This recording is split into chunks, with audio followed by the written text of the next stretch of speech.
Oi, Lores! Tudo bem? Aqui é a Isa, bem-vindos ao Dark Lore. E no vídeo de hoje eu vou fazer uma recomendação de um mangá yaoi que eu li ontem, chamado Fruto da Sua Língua, ou El Fruto de la Língua. Esse é um mangá BL, mais 18, escrito e ilustrado por Money, que é um pseudônimo de uma autora ou autor, que a gente não tem muito conhecimento sobre ele ou ela. Só sabemos que esse aparentemente é o primeiro mangá publicado sobre esse pseudônimo, e que se trata de uma artista sul-coreana. Eu vou começar esse vídeo sem spoilers, mas lá pra frente eu vou começar a dar alguns spoilers e vou avisar vocês. Antes de começar o vídeo, não esquece de já deixar o seu like, me seguir aqui em todas as minhas redes sociais, é tudo @DarkLoreChannel, e bora lá pro vídeo então? Essa minha neném, gente, ela tá aqui implorando pra ficar no colo, então eu tô mostrando ela pra vocês. Ela parece querer aparecer, né, filha? Essa é a Peach. Acompanhar a história de Agatha e Noah. Agatha é um padre que certo dia está realizando uma visita a um orfanato e lá ele encontra com Noah. Noah é um garoto que está ali pelas redondezas da casa do orfanato, né? E ele está chorando aparentemente com algum problema. Agatha, que é um padre, julga que Noah está precisando de sua ajuda e se coloca à disposição do garoto. Acontece que Noah parece ter segundas intenções a respeito dessa proximidade com o padre, que já duram cerca de 6 anos, e Agatha parece sentir alguma coisa por Noah, apesar de deixar isso bem guardado. Agatha, no caso, é o padre. Essa é a premissa básica da história. A comic já está completa com seus 10 capítulos lançados. Os 9 primeiros eu consegui achar em português, mas o 10º capítulo eu só achei em espanhol ou em inglês. E se você leu e gostou de Killing Stalking, provavelmente você vai gostar dessa obra, porque tem alguns elementos parecidos, como por exemplo, a manipulação, o relacionamento abusivo, relacionamento tóxico e uma relação bastante conturbada. Então, se você não quer pegar nenhum spoiler, eu recomendo que você vá ler esse mangá, porque eu gostei bastante até da história. E agora eu vou começar a falar com spoilers. Então, se você não se importa com spoilers ou já leu o mangá e quer discutir mais sobre, vem comigo. Eu achei essa história bem corrida, os capítulos eles eram super curtos, mas ao mesmo tempo eu achei bastante envolvente, porque eu ficava muito curiosa pra saber o que ia acontecer a seguir. Então eu li numa sentada só, eu tava sentada na minha cama, peguei pra ler e finalizei a leitura. Eu não consegui ir lendo ao longo da semana, e não sei como seria se eu estivesse lendo na época que estivesse lançando ainda, né? Porque realmente me deixou bastante curiosa pra saber o final, bastante curiosa pra saber mais sobre os personagens, sobre o rumo que a história ia tomar. E quando eu me dei conta, eu já tinha terminado essa comic. Também achei que essa é a história onde você liga alguns pontos. A autora, ela tratou de fechar algumas coisas, deixar em aberto outras coisas e deixar pistas para vocês conectarem algumas coisas, como por exemplo, o título da obra, né? O título da obra você vai entender no final do mangá, que tem inclusive uma cena que, se você prestar bastante atenção, você vai acabar lembrando que ela aparece lá no começo do mangá e agora ela aparece no final para conectar com o título, e você entende melhor num todo porque daquele título também. E tem algumas coisas nessa vibe, sabe? E algumas coisas você vai lendo, quando você nota, não era bem aquilo. Aquilo lá era só pra te enganar, então você relê aquele capítulo, você entende e fala, ah. Então assim, tem dessas coisas, então se você gosta desse tipo de coisas, tem nesse mangá. Essa história tem gatilhos em relação a sequestro, relacionamento tóxico e manipulação. E algumas cenas, inclusive, da obra parecem bastante com algumas cenas presentes em Killing Stalking. Eu já fiz um vídeo, ele tá mais antigo, mas se você quiser ver, vou deixar o link aqui no iCard. E no início,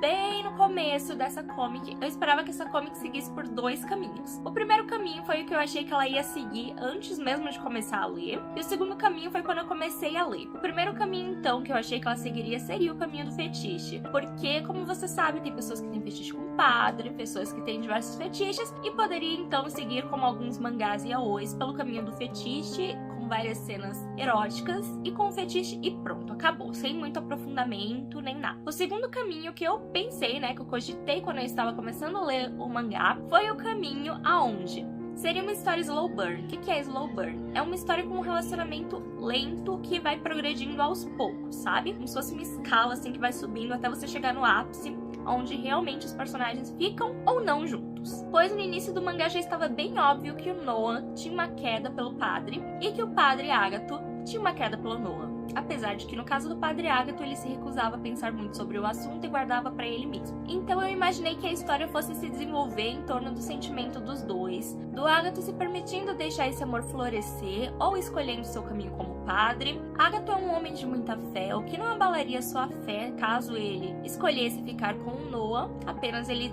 teria que deixar o cargo de padre. E eu imaginei que fosse se tratar sobre essas questões, sobre esse desenvolvimento do relacionamento, sobre essa aceitação. Eu achei que fosse seguir por esse caminho, mas na verdade não seguiu nem pelo primeiro caminho, nem pelo segundo. Na verdade foi mais pelo primeiro. Teve alguns elementos sim do fetiche do padre pecador, sabe? Nesse mangá teve. Mas a história seguiu por um terceiro caminho que foi bem problemático. Ainda mais problemático que esse primeiro caminho. Que é onde vamos acompanhar o Noah sequestrando o Ágato e o levando para uma seita, inicialmente, que se diz ser seguidores do Deus Eros. Não, esse Deus Zero não tem nada a ver com o Deus Zero da Grécia, sabe? Esse Deus Zero, ele tem alguns elementos do Deus Zero real, que são, por exemplo, o amor, o prazer, o sexo, o carnal, sabe? Porém, o Deus Zero original não cultua estupro. E o Deus Zero dessa obra é basicamente estupro, tortura, assassinato.